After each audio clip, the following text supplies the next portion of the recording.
근데 그 변론이 있기 전에 재밌는 일이 있었더라고. 서로 먼저 하라고.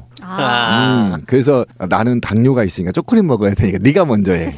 이러다가 한 40분 지났다 갔다는 거죠. 당뇨 김평우 선생. 네, 순서 정하다가 순서. 필리버스터 순서. 말하면서 드셔도 됩니다. 그건 충분하게. 얼마나 할 말이 없고 막 면구스러우면 없는 말을 막 지어내야 되고 쌩 억지를 써야 되니까 자기들도 너무 힘든 거야. 제가 볼 때는 이 대리인단이 공부를 안 했어요. 그러니까 13건의 5만 페이지에 달하는 정보를 읽고 각각의 대응을 계속 논리를 폈어야 되는데 오로지 선동에만 앞장서고 태극기만 헌재 재판장에 들고 들어가서 폐륜을 저지르느라고 공부가 사실상 안 됐어요. 근데 이 사람들도 다 법률 전문가들이잖아요. 근데 왜 이렇게까지 법적인 이야기를 안 하고 뭐 장바닥에서 하는 얘기도 아니고 뭐 이런 수준의 이야기를 하고 있어라고 우리는 생각하지만 이 사람들이 무식해서 이러는 게 아니라고. 그러니까 자기들이 고도의 법률적인 판단을 먼저 해보았을 때 이거는 법적으로는 따져봐야 그렇죠. 아무런 답이 안 나온다는 거를 다 결론을 낸 거예요. 그러니까 전문가적으로 봤을 때 이거는 법으로는 따질 말이 없다. 따지면 따질수록 계속 자승자박이 되기 때문에 아예 그쪽으로는 안 가는 게 낫겠고 그냥 할 수 있는 얘기라는 거는 법적 논리를 초월하거나 무력화시키는 방식의 이야기를 하는 수밖에 없겠다라는 게 그 사람들의 이성적 판단인 거죠. 전문 용어로 이제 엉까기 하는 거죠. 이제.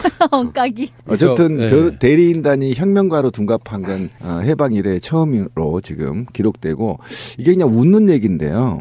헌재의 존엄성을 크게 훼손시켰고요. 헌법에 대한 가치를 훼손시켰어요. 후배들은 어떻게 할까요, 이제? 헌재가 어쨌든 유엔 인권위에서까지 좋게 평가할 만큼 사심제 역할을 톡톡하게 해왔었는데 거의 뭐 양아치들이 헌재를 완전히 유린해버린 거 아닙니까? 거기다 헌법도 부정해버리고 이랬을 때 우리나라의 법치가 얼마나 문란해질까라고 생각해보면 이 자들은 범죄자들이에요. 사실상. 그 일본에 부역한 사람들 다시 한국으로 돌려놓은 것도 우리 국민들이고 그렇죠. 독재에 부역한 자들 그런 자들이 있는 반면에 그 독재로부터 민주주의를 만든 것도 우리 국민들이고 지금 계속 망가뜨리고 있는 거를 다시 주워 담으려면 또 힘들게 생겼는데요. 어쨌든 간에 그 의뢰인 박근혜가 너무 형편없으니 뭘 거기에 대해서 쉴드를 치고 말고 할 뭐가 있겠습니까? 건덕지가 없는 네. 거지 자기들도. 박근혜 오늘 최후 변론은 박근혜의 서면 최후 변론을 바탕으로 변호인단들이 그것을 정당화하기 위해서 했거든요. 박근혜가 국민 앞에 나서지 않고 또는 헌재 앞에 나서지 않고 또는 불출석에 대한 국민 앞에 최소한의 예의를 지키지 않고 헌재가 경고한 26일 날짜를 넘겨서 서면으로 이제 제출이 됐는데 대리인단을 통해서 이 서면에는 크게 4가지로 구분을 할 수 있었어요. 그래서 전부 부인해 버렸습니다. 박근혜는 오로지 국민만 보고 일을 열심히 했고 개인의 유불리를 전혀 따지지 않고 그냥 일만 열심히 했다. 그 결과 경제 부흥, 국민 행복, 문화 융성, 통일 기반 조성 등의 공약을 성실히 이행했다. 뭐 놀고 있네 진짜. 환장합니다. 듣기만 해도 짜증나는데 그냥 앞에서 울퍼줘도 짜증이 나. 만약에 신비 앞에서 얘기했으면 어떻게 됐을까요?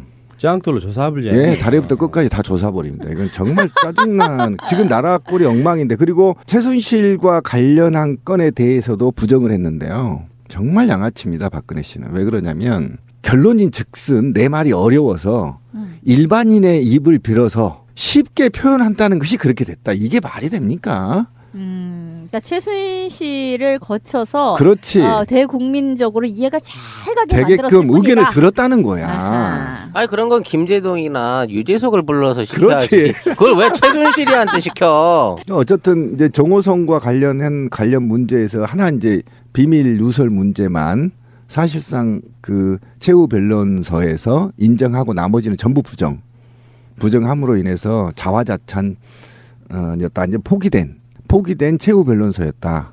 엉뚱하게 점수로 따지면 10점도 안 되는. 딱 처음에 우리가 예상했던 대로 서로가 서로한테 그 죄상 떠넘기기가 그대로 여기서 결론적으로 보여줬어요. 박근혜는 최순실한테 모든 걸 떠넘겼고 최순실의 불륜 관계에 의해서 만들어진 일종의 치종쇼라고 지금 우기고 있는 거고 또 이제 여기는 이제 헌재니까 그렇게 노리고 있는 거고 저쪽 편에 있는 이제 특검 쪽에서는 아니다. 박근혜가 다 시킨 거다. 박근혜는 다 알고 있었고 나는 그 지시에 부응해서 한 거고 실제 헤쳐먹은 놈은 밑에서 일했던 저놈들이다. 라는 식으로 이제 최순실은 그 죄를 억지로 떠넘기고 있는 거죠. 그리고 밑에서 일했던 애들은 삼각관계처럼 아니다. 나는 최순실은 잘 모르고 그저 박근혜가 시키는 대로 일만 한 것이다. 뭐 이런 식으로 가위바위보식으로 이게 계속 돌리고 있는 거예요. 이게 우리가 처음에 의심했던 그들의 대응 논리잖아요. 같은 나라에 살고 있는데 너무나 다른 이야기들을 하고 있는 거예요. 대체 이게 말이 되느냐고 국민들이 이야기하고 있는데 그거 아니에요. 박근혜 쪽은 서시 아니에요. 서시. 하늘을 우러러 한 점 부끄러움이 없다는 거잖아 지금. 그렇죠. 예. 참 어처구니가 없고요. 근데 그 변론이 있기 전에 재밌는 일이 있었더라고. 서로 먼저 하라고. 그래서 나는 당뇨가 있으니까 초콜릿 먹어야 되니까 네가 먼저 해.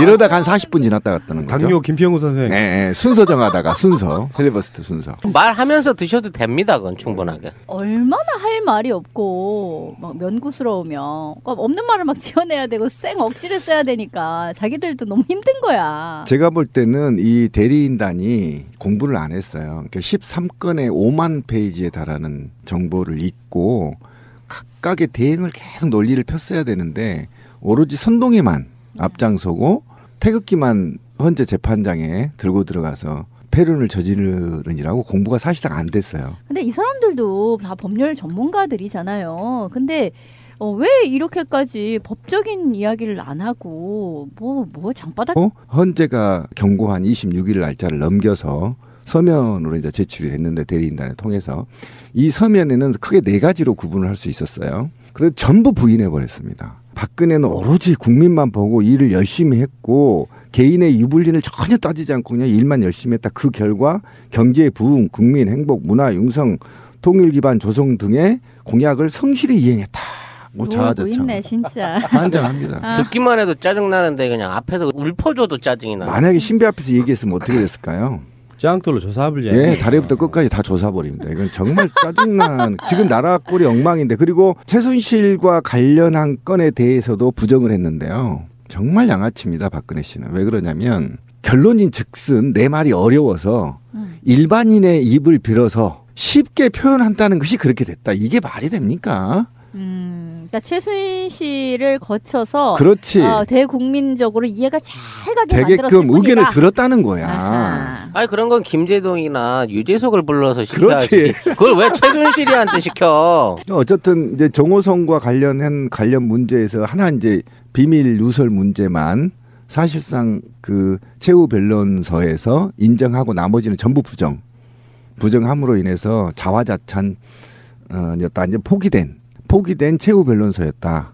엉뚱하게 점수로 따지면 10점도 안 되는. 딱 처음에 우리가 예상했던 대로 서로가 서로한테 그 죄상 떠넘기기가 그대로 여기서 결론적으로 보여줬어요.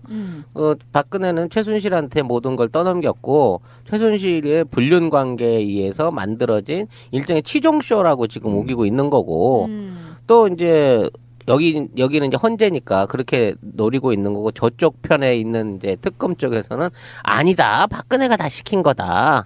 박근혜는 다 알고 있었고 헌재가 어쨌든 유엔 인권위에서까지 좋게 평가할 만큼 사심제 역할을 톡톡하게 해왔었는데 거의 뭐 양아치들이 헌재를 완전히 유린해버린 거 아닙니까? 거기다 헌법도 부정해버리고 이랬을 때 우리나라의 법치가 얼마나 문란해질까라고 생각해보면 이 자들은 범죄자들이에요. 사실상. 그 일본에 부역한 사람들 다시 한국으로 돌려놓은 것도 우리 국민들이고 그렇죠. 독재에 부역한 자들 그런 자들이 있는 반면에 그 독재로부터 민주주의를 만든 것도 우리 국민들이고 지금 계속 망가뜨리고 있는 거를 다시 주워 담으려면 또 힘들게 생겼는데요. 어쨌든 간에 그 의뢰인 박근혜가 너무 형편없으니 뭘 거기에 대해서 쉴드를 치고 말고 할 뭐가 있겠습니까? 건덕지가 없는 네. 거지 자기들도. 박근혜 오늘 최후 변론은 박근혜의 서면 최후 변론을 바탕으로 변호인단들이 그것을 정당화하기 위해서 했거든요. 박근혜가 국민 앞에 나서지 않고 또는 헌재 앞에 나서지 않고 또는 불출석에 대한 국민 앞에 최소한의 예의를 지키지 않고 해서 하는 얘기도 아니고 뭐 이런 수준의 이야기를 하고 있어라고 우리는 생각하지만 이 사람들이 무식해서 이러는 게 아니라고. 그러니까 자기들이 고도의 법률적인 판단을 먼저 해보았을 때 이거는 법적으로는 따져봐야 그렇지. 아무런 답이 안 나온다는 거를 다 결론을 낸 거예요. 그러니까 전문가적으로 봤을 때 이거는 법으로는 따질 말이 없다. 따지면 따질수록 계속 자승자박이 되기 때문에 아예 그쪽으로는 안 가는 게 낫겠고 그냥 할 수 있는 얘기라는 거는 법적 논리를 초월하거나 무력화시키는 방식의 이야기를 하는 수밖에 없겠다라는 게 그 사람들의 이성적 판단인 거죠. 전문 용어로 이제 엉까기 하는 거죠. 이제. 엉까기. 어쨌든 네. 대리인단이 혁명가로 둔갑한 건 해방 이래 처음으로 지금 기록되고 이게 그냥 웃는 얘기인데요. 헌재의 존엄성을 크게 훼손시켰고요. 헌법에 대한 가치를 훼손시켰어요. 후배들은 어떻게 할까요, 이제?